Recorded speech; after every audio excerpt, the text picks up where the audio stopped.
Depuis plusieurs années, je propose un format qui s'appelle Flopbuster. Dans ce format, on explore les films maudits, qui ont souvent eu des tournages chaotiques, qui ont été des échecs commerciaux et critiques à leur sortie, mais qui ont fini par devenir cultes, par être reconnus à leur juste valeur. Dans cette liste, on a parlé de Blade Runner, Il était une fois en Amérique, Angel Heart, Highlander ou plus récemment La Porte du Paradis. Toutes ces œuvres, elles ont fini par trouver leur public. Il s'agissait de films parfois trop en avance, parfois mal vendus, mal distribués, mais le temps a fini par donner raison à leurs auteurs. Mais voilà, depuis quelque temps, j'observe un autre phénomène sur les réseaux sociaux, c'est l'envie de tout réhabiliter. Si les films cultes que je viens de citer ont bien été des échecs à la base, ça ne veut pas du tout dire que tous les échecs sont appelés à devenir cultes. En tout cas, pas pour de bonnes raisons. Et c'est exactement ça qui m'intéresse dans le nouveau format que je vous propose. L'idée d'explorer des désastres industriels qui méritaient totalement leur échec. Alors on va forcément se marrer un peu en explorant ces films, mais l'idée c'est pas seulement de faire de la moquerie facile. Ces films sont des leçons dans ce qu'ils ratent. Que nous apprennent-ils? En quoi sont-ils importants pour éviter les mêmes travers? Alors accrochez-vous les amis, on part en quête du flop ultime. Bienvenue dans FlopQuest, les ratés les plus ratés qui existent. Et pour commencer ce long voyage périlleux qui nous attend, je vous propose un premier arrêt du côté du cinéma américain avec Cats de Tom Hooper. Pour commencer, Cats, qu'est-ce que c'est? Tout commence avec un recueil de poésie écrit par T.S. Eliot, intitulé Old Possum's Book of Practical Cats et publié en 1939. Un livre à destination des enfants qui était censé apprendre aux plus jeunes le comportement et la psychologie des chats. Le livre de T.S. Eliot appartient à un sous-genre de la littérature pour enfants quelque peu discutable, euphémisme, servant à découvrir des espèces en les classant par race et par stéréotypes souvent approximatifs. Alors discutable en particulier parce que c'est le même sous-genre littéraire qui donnera en 1947 Bozo and His Rocket Ship, qui fait le même pseudo-travail de classification avec les humains. Voilà, on est bien dans les années 30-40 quand même, hein. Heureux de constater qu'on peut encore donner un simple avis dans un pays laïque. Et mine de rien, cette appartenance politique n'est pas anodine, parce que si T.S. Eliot était un auteur et un dramaturge particulièrement respecté et acclamé, à qui l'on doit certaines œuvres majeures de la littérature anglophone, c'était également un royaliste et un chrétien radical, fermement opposé à la démocratie, qui militait pour la domination de l'Église sur l'État. Le genre de valeurs qu'on veut absolument transmettre à ses enfants dans un petit livre de poèmes mignons sur les chats. L'étrangeté de Cats, elle est en partie liée à l'étrangeté de son message politique initial.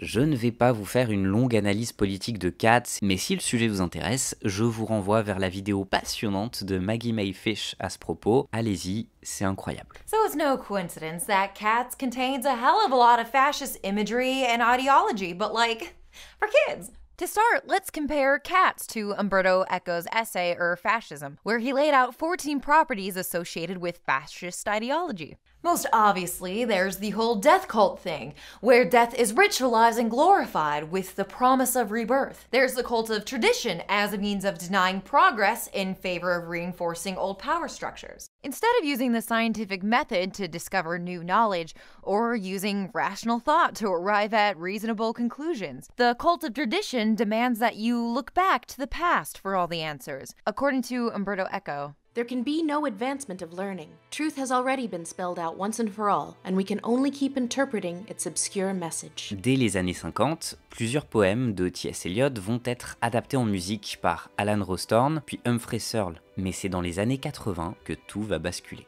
À vrai dire, dès 1977, le compositeur Andrew Lloyd Webber commence à travailler sur une adaptation musicale des poèmes de T.S. Eliot.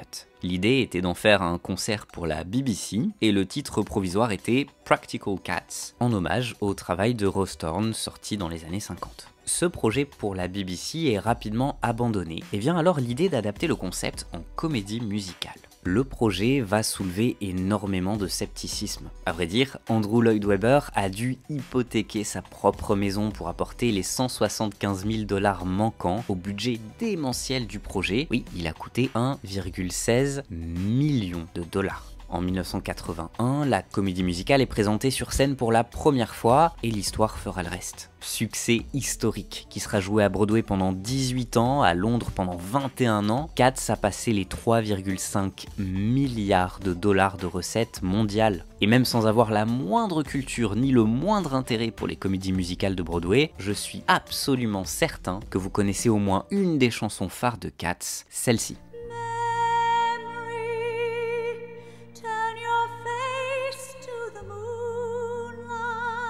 Forcément, un tel triomphe va donner de nombreuses idées d'adaptation aux producteurs hollywoodiens qui flairent toujours le bon coup. À vrai dire, dès les années 40, Disney avait approché T.S. Eliot pour adapter ses poèmes, mais l'auteur avait catégoriquement refusé.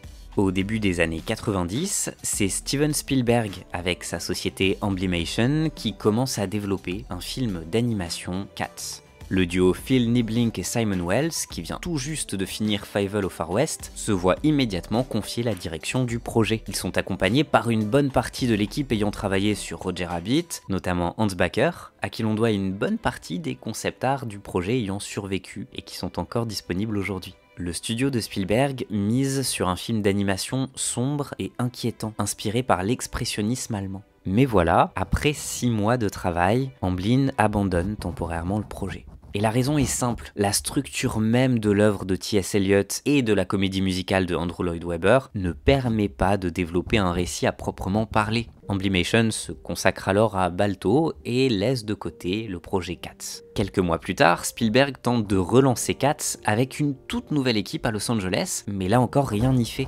Personne ne trouve la bonne recette. Et il y a fort à parier que l'échec commercial de Balto ait porté le coup fatal au développement du projet chez Amblimation. Entre la fin de l'année 96 et l'année 97, on annonce un autre Cats animé, cette fois-ci produit par Universal et écrit par Joel Cohen et Alex Sokolow, le duo de scénaristes qui venait tout juste d'écrire Toy Story. Ce nouveau projet devait être réalisé par Phil Niblink, encore lui, et Dick Zandag. Le duo avait travaillé ensemble chez Amblimation pour Les 4 dinosaures et le cirque magique. À croire que l'ombre de Spielberg devait forcément planer sur ce projet maudit, qu'il soit présent à la production ou non. Mais là encore, Cats sera abandonné par Universal. On ne connaît pas la raison officielle de cet abandon, mais il semblerait que l'écriture du scénario ait une fois de plus posé problème. Il faudra attendre 2013 avant que Andrew Lloyd Webber n'évoque à nouveau l'idée d'une adaptation de Cats au cinéma, toujours chez Universal. Surprise, Amblin Entertainment serait également à la production. Et en 2016, ce qui deviendrait le projet définitif commence enfin à voir le jour. En décembre 2016, la presse spécialisée annonce le réalisateur qui dirigera ce long métrage, Tom Hooper. Le Tom Hooper qui avait gagné 4 Oscars, dont meilleur film, avec Le Discours d'un roi. Le Tom Hooper qui avait adapté la comédie musicale Les Misérables et avait rapporté au passage plus de 440 millions de dollars et 3 Oscars au passage. Et enfin, le Tom Hooper qui sortait d'un succès avec The Danish Girl qui avait, là encore, rapporté un Oscar et fait de beaux profits sur son petit budget. Bref, avec ce choix, Universal annonçait clairement la couleur, Cats serait un projet prestigieux, potentiellement un futur candidat idéal aux Oscars, tout en ayant la capacité de séduire les très nombreux fans de la comédie musicale d'origine. Apparaît alors une différence majeure par rapport à toutes les autres tentatives abandonnées d'adaptation, ce Cats-là serait un film live et non pas un film d'animation. La danseuse étoile Francesca Hayward est signée pour incarner Victoria, qu'elle avait déjà incarnée sur scène lors de représentations de la comédie musicale. Le reste du casting ressemble à un best-of de grands noms prestigieux pour films oscarisés. Judi Dench, Ian McKellen ou encore Idris Elba. Ajoutons à cela des stars de la chanson avec Jason Derulo et surtout Taylor Swift. Vraiment, Universal voit les choses en très grand.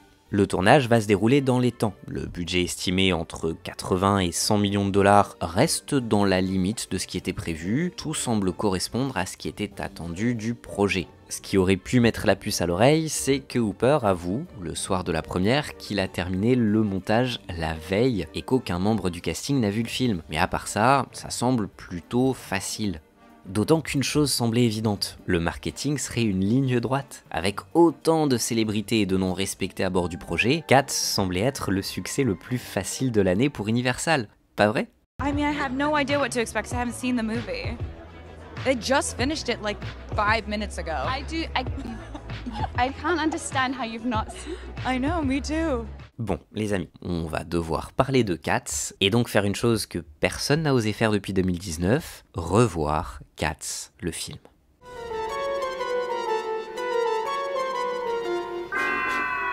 Victoria, qui sera plus ou moins la protagoniste principale du film, est abandonnée par une famille indigne. Une musique très forte et vraiment très désagréable souligne l'enjeu dramatique de ce que l'on voit à l'écran. Et à ce moment-là...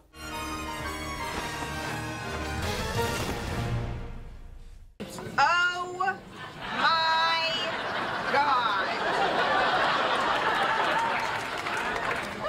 Quelle est cette chose? Vraiment, qu'est-ce que c'est que cette horreur? Les visages humains incrustés sur de la fourrure photoréaliste mais avec des pieds humains, et franchement, même dans la comédie musicale sur scène, les metteurs en scène comprennent un truc évident, le nez. Tu rajoutes un foutu nez de chat au maquillage, et comme par miracle, le contrat est passé avec le spectateur. À la place, on a cette abomination sans nom.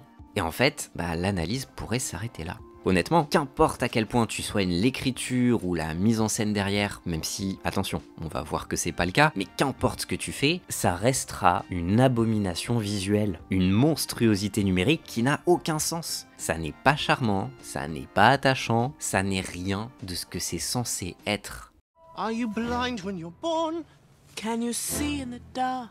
Angelicals do, Angelicals can. Angelicals can, Angelicals do. On a droit à une première chanson sur les Jellicle Cats ou Joli Petit Chat en VF, et préparez-vous à entendre ce mot des dizaines et des dizaines de fois, sans que ça ne soit jamais expliqué, bien évidemment. Bien évidemment! Bien évidemment! Bien évidemment! Un des seuls enjeux du film est de savoir qui est le plus Jellicle de tous les Jellicle Cats, et on ne nous dit jamais ce que c'est. Tout va bien, c'est que le début, ça va aller, on continue. Petite danse dans un cimetière, on se frotte sur des tombes et on fonce chez Jenny Annie Dots, interprétée par Rebel Wilson, et c'est peut-être déjà la pire séquence de tout le film. Une chanson interminable, dont les seules paroles tournent autour du fait qu'elle soit grosse. C'est vraiment un hymne officiel du fat shaming, et surtout des visions d'horreur.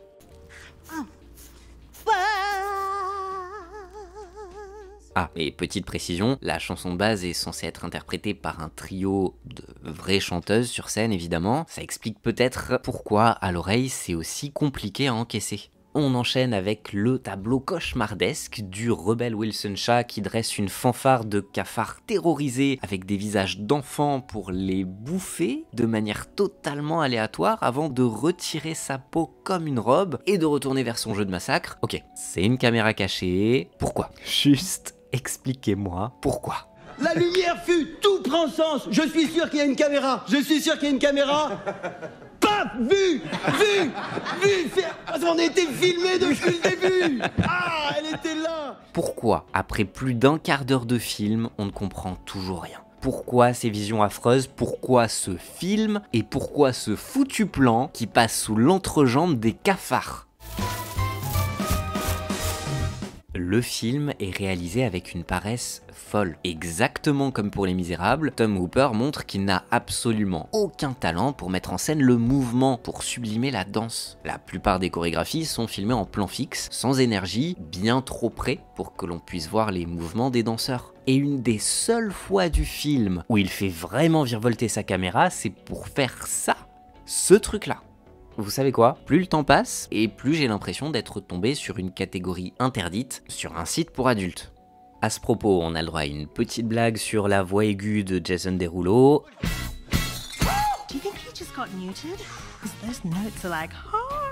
Avant un sommet de tension sexuelle ultra malaisante.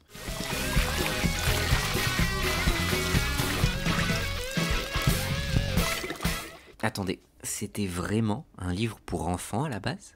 On continue, le film nous présente rapidement le personnage de Grisabella, qui sera la seule à avoir un véritable enjeu dramatique dans tout le récit. On enchaîne les chansons sans trop de lien, présentation de Bustopher Jones, parce que tiens, ça manquait de personnages inutiles qui n'apportent rien, mis à part des chansons pas très agréables et aux chorégraphies mal filmées. Idris Elba maléfique nous débarrasse généreusement de Bustopher Jones et Rebel Wilson. Énième moment de tension sexuelle. Et je commence à me dire que 100 millions de budget pour un film fétichiste sur les chats, ça commence à faire beaucoup d'argent quand même. Arrive alors Judi Dench, enfin ce qu'il en reste, derrière cette immonde fourrure numérique, recouverte d'un manteau en fourrure. Petite question, en fourrure de quoi? Vous ne tirerez pas tout le lot de quoi faire plus de 6 manteaux. Des manteaux en potou. Son personnage, Lady Deutéronome, si jamais vous aviez oublié à quel point T.S. Eliot était un chrétien fervent, a la bienveillance de nous expliquer les règles du film. Au passage, son personnage était évidemment un homme dans les poètes d'Eliot, parce qu'il faut pas abuser, ce sont les patriarches qui font la loi chez l'auteur, pas les femmes. And now the Jellicle leader is here. Jellicle cats can all rejoice. Enfin bref, une fois par an, Lady Deutéronome, la matriarche, décide de qui est son Jellicle Choice. Un chat plus Jellicle que tous les autres, et qu'on envoie en montgolfière mourir dans le soleil pour renaître. Attendez, vous êtes en train de me dire que ce bouquin pour enfants qui a cartonné, qui a donné vie à un des plus gros succès de l'histoire des comédies musicales, raconte comment un personnage incarnant la loi divine choisit une victime sacrificielle autour d'une sorte de cérémonie annuelle de secte suicidaire dans laquelle chaque chat doit prouver qu'il mérite de mourir pour être réincarné? Honnêtement, je crois que je préférais encore quand on ne comprenait rien à l'histoire. Grisabella réapparaît pour chanter le prélude de Memory, la seule réussite totale de cette bande originale, avec éventuellement la chanson suivante, Beautiful Ghost, composée spécifiquement par Taylor Swift pour le long métrage. Mais même là, Hooper filme ses chansons tragiques avec tellement d'académisme, absolument tout tombe à plat. Les performances pour le Jellicle Choice commencent. On a droit à Ian McKellen qui fait énormément de peine, et non pas parce que son personnage est tragique, non, ça fait juste de la peine de voir un acteur de son niveau s'abaisser à jouer dans ce machin. Débarque alors Taylor Swift pour une chanson sulfureuse annonçant le retour du grand méchant Idris Elba.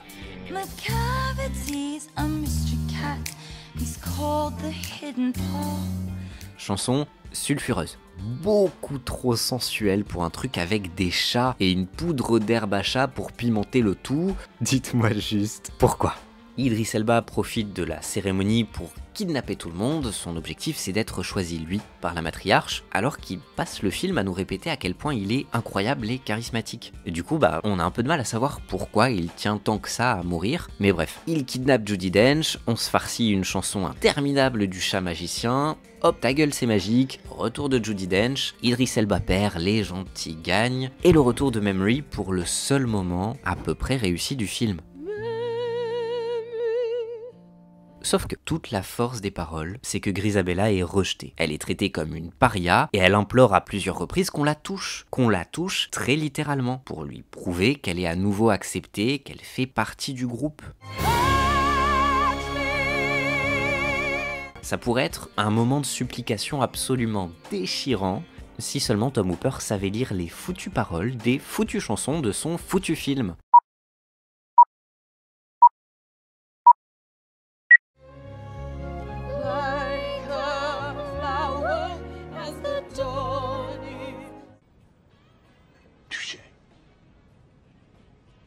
Tu avais un job, un seul job. Et tu arrives à gâcher le plus beau texte de toute la pièce parce que tu as déjà résolu l'enjeu avant qu'elle ne chante. Bref, tout le monde accepte Grisabella. Elle est aux anges, et pour célébrer le fait que tout le monde l'aime à nouveau, elle est choisie pour être le sacrifice qu'on envoie mourir. Et oui, moi aussi j'ai arrêté d'essayer de comprendre. Judi Dench brise alors le 4e mur pour nous donner la morale du film. And say a cat is not a dog. Les chats ne sont pas des chiens. Attends. C'est littéralement ça la morale du film? C'est honteux! C'était horrible, infâme, perturbant, beaucoup trop sensuel pour un film d'animaux, terriblement long, mou, laid. Cats est réputé pour être un des pires films hollywoodiens de la décennie passée, et franchement il a pas volé sa réputation. Et encore, on a évité la version dans laquelle on voyait les fesses des chats. Non, c'est pas une blague, la butthole cut existe quelque part, et le simple fait d'y penser nourrit mes plus sombres cauchemars. Mais alors, qu'est-ce qu'on peut apprendre de ce désastre? Au-delà du fait que les chats ne sont pas des chiens, et que la daube annoncée était bel et bien une daube. Une première leçon que Hollywood semble ne toujours pas avoir compris, tout ne s'adapte pas au cinéma. On voit encore et toujours les mêmes adaptations débarquer sur nos écrans. Entre les films d'animation qui ont droit à un remake live, les comédies musicales, les jeux vidéo, les pièces de théâtre adaptées, les jouets adaptés, il y a cet étrange message sous-jacent que la forme suprême de narration, c'est le long métrage en live action. Comme si toutes les autres formes étaient indignes, pas assez complètes. Et pourtant, Cats c'est la preuve absolue que non, tout ne s'adapte pas au cinéma. Une grande partie de ce qui fait l'échec artistique total du film, c'est son incapacité à raconter quoi que ce soit. Dans un recueil de poèmes, pas besoin d'un fil conducteur très marqué. On se concentre sur la musicalité des mots, sur la poésie attachante de ce qui est raconté. Chaque poème est une œuvre indépendante. Lorsque les poèmes sont passés à l'étape comédie musicale, là encore, Cats s'est passé par un médium qui ne reposait pas totalement sur la narration, en tout cas pas au sens classique. Ce qui a fait l'immense succès de la comédie musicale, c'est avant tout les chansons mémorables, la mise en scène spectaculaire qui permet de vivre une expérience intense qui se déploie directement sur scène. Dans ce cas-là, qu'est-ce qu'un long métrage classique pouvait apporter à ces deux œuvres? La musique serait moins vibrante qu'en étant interprétée en direct sur scène, le spectacle plus distant, la poésie moins intime. En fait, aucun aspect de ce qui fait la force des œuvres d'origine ne gagnait quoi que ce soit à passer par la case cinéma. À la limite, un film d'animation aurait au moins permis d'accepter certaines excentricités, de mieux les traduire peut-être sur le plan visuel. Mais le fait que les projets aient été abandonnés par manque d'histoire à raconter annonçait déjà le naufrage à venir. Au final, certains projets maudits méritent de le rester. Certaines œuvres fantasmées méritent de ne jamais exister, de rester un rêve fiévreux et fou. Je pense typiquement au Dune de Jodorowsky. J'ai passé des années à le rêver ce film, avant de comprendre que le résultat aurait sans doute été indigeste au possible. Idem pour le Don Quichotte de Terry Gilliam ou le Mégalopolis de Francis Ford Coppola, qui nous ont prouvé que le rêve de projet maudit est souvent bien plus sublime que le projet final s'il finit enfin par voir le jour des années plus tard. Un autre enseignement important que Cats aurait dû enseigner aux studios hollywoodiens, la formule parfaite n'existe pas. Sur papier, tout semblait parfait. À une époque où les studios prennent le moins de risques possible, ce méga projet cochait toutes les cases. Une œuvre ultra populaire, un cinéaste multi-oscarisé à qui tout semblait réussir, un casting prestigieux, une des pop stars les plus populaires de la planète. Qu'est-ce qui pouvait foirer ?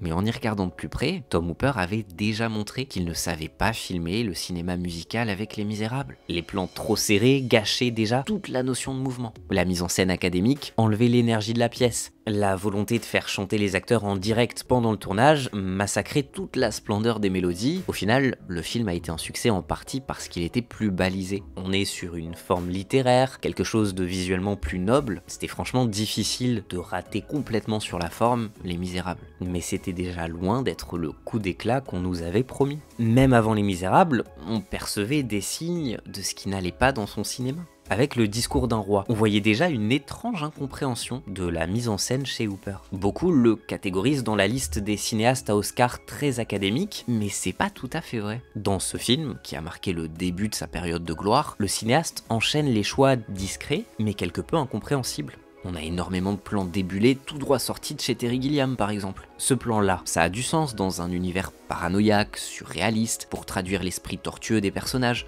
Mais dans un drame académique sur des séances d'orthophonistes d'un roi, ça raconte rien. C'est un effet tape à l'œil, gratuit, vide de sens. Exactement ce qu'on retrouve dans les rares effets très marqués de Cats, qui sont tout aussi étranges, mais pâtissent d'être dans un univers bien plus bancal, ce qui rend le raté encore plus évident. Troisième leçon, les effets spéciaux. Et cette leçon, Hollywood va bien finir par l'apprendre de la pire des façons. Entre les burn-out, les entreprises qui mettent la clé sous la porte et les témoignages de plus en plus fréquents de VFX artistes, une chose est évidente, il faut donner de meilleures conditions de travail aux équipes en charge des effets spéciaux. C'est absolument fou de lire tout ce qui a été mis en place lors de la post-production de Cats.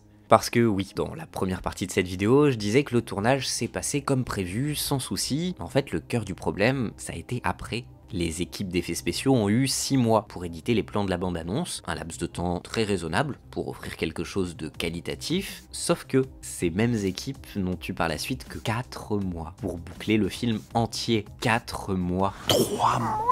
Dans une longue enquête publiée par le Daily Beast, on apprenait que les artistes en charge des effets spéciaux passaient des semaines de 90 heures, mais dormaient littéralement sous leur bureau pour tenir le délai ridicule imposé par Universal. À tel point que la première copie envoyée dans les salles de cinéma n'était qu'une version de travail. Le studio a renvoyé une version corrigée 2 jours plus tard, avec des effets améliorés.